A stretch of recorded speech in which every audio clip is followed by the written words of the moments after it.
restrain yourself. There's an incredibly important personal dimension that we all have to reckon with if we're going to be successful investors, and that is to deal with the enemy within. I want to introduce this to you by showing you an article from the Wall Street Journal. Every decade, there is crowned some new king of mutual funds. And so what we're looking at in this article is the coronation ceremony of the king of mutual funds for the 2000s, a fund called CGM Focus. You can see it got an impressive 18% annualized return. How do you think the investors in this fund did?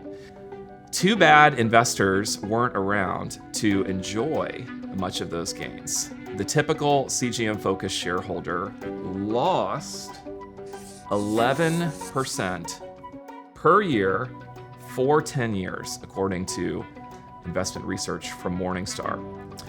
This is the very best performing mutual fund for a decade. The investors in that very fund are somehow managing to lose 11% per year. I mean, conceptually, how is that even possible that you could lose money on such a winning investment? Here's what's happening.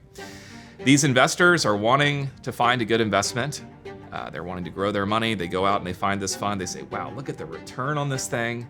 So they buy it after it's had a strong run of performance. So they're buying it when it's relatively expensive.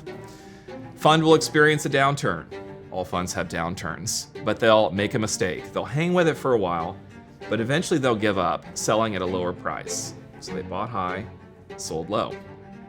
Lo and behold, the fund will recover, will put on another impressive streak of performance. It will attract another set of investors who will buy it at a high, who will later sell it at a low. This happens over and over and over again, such that on average, the fund is doing very well, and on average, its investors are doing very poorly. We love to chase a hot return. We almost always give up when the times are hard. If your mind is always wondering, when's the best time to buy? When's the best time to sell? That is precisely the trigger you need to kind of turn off in your brain.